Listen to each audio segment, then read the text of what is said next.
Hi friends, అందరికీ నమస్కారం. ఇప్పుడే అందిన వార్త. సర్జరీ చేయలేమన్న డాక్టర్స్. కొడాలి నాని పరిస్థితి విషమం. అసలు ఏం జరిగిందన్న పూర్తి విషయాలు తెలుసుకునే ముందు వీడియోని పూర్తిగా చూడండి. అప్పుడే మీకు పూర్తిగా అర్థమవుతుంది. అదే విధంగా చాలా మంది సబ్స్క్రైబ్ చేసుకోకుండా వీడియోని చూస్తున్నారు. దయచేసి సబ్స్క్రైబ్ చేసుకోండి. సబ్స్క్రైబ్ చేసుకోవడం వల్ల నేను చేసే ప్రతి వీడియో అప్డేట్ మీకు ముందుగానే నోటిఫికేషన్ రూపంలో వస్తుంది. అదే విధంగా లైక్ చేయడం మర్చిపోతున్నారు. దయచేసి లైక్ చేయండి. లైక్ చేయడం వల్ల ఇటువంటి ఇంపార్టెంట్ ఇన్ఫర్మేషన్స్ చాలా మందికి రీచ్ చేసిన వాళ్ళు అవుతాం. ఇక లేట్ చేయకుండా వీడియోలోకి అయితే వెళ్ళిపోదాం.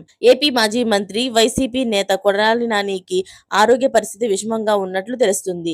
గ్యాస్ట్రిక్ సమస్యతో వారం రోజుల కిందట గచ్చిబౌలిలోని ఏఐజీ ఆసుపత్రిలో చేరిన ఆయన్ను సోమవారం డాక్టర్లు డిశ్చార్జ్ చేశారు. ఏఐజీ ఆసుపత్రిలో చేరిన నానికి ఇక్కడ వైద్య పరీక్షలు చేసిన డాక్టర్లు ఆయనకు గుండెకు సంబంధిత వ్యాధులున్నాయని, అదే 3 వాల్వ్స్ క్లోజ్ అయిపోయినట్లు నిర్ధారించారు. స్టంట్ లేదా బైపాస్ సర్జరీ కోసం సూచించారు డాక్టర్లు.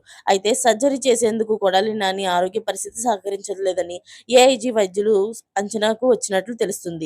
దీంతో కొడాలి నానిని సోమవారం మెరుగైన చికిత్స కోసం ఎయిర్ అంబులెన్స్‌లోని ముంబైకి తరలించారు. ముంబైలోని ఏసియన్ హార్ట్ ఇన్‌స్టిట్యూట్‌లోని ఆయనకు డాక్టర్లు రమాకాంత్ పాండా బైపాస్ సర్జరీ చేస్తామన్నారని తెలుస్తుంది. డాక్టర్ పాండాకు జాతీయ, అంతర్జాతీయ స్థాయిలో పేరుంది. గతంలో మాజీ ప్రధాని, అలాగే దివంగత నేత మన్మోహన్ సింగ్‌లు, లాలూ లాలూ ప్రసాద్ యాదవ్, కొనగల నారాయణ, రఘురామకృష్ణరాజులకు ఆయనే బైపాస్ సర్జరీ చేశారు.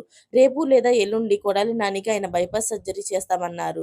ఇక కొడాలి నానికి ఆరోగ్యం గురించి పార్టీ అభిమానులు, కార్యకర్తలు ఆందోళన వద్దని ఆయన కుటుంబ సభ్యులు వెల్లడించారు. ప్రస్తుతం వైద్యుల సూచన మేరకు కొడాలి నాని విశ్రాంతి తీసుకుంటున్నారు. మరిన్ని లేటెస్ట్ అప్డేట్స్ కోసం ఛానల్‌ని సబ్స్క్రైబ్ చేసుకోండి. Thanks for watching friends.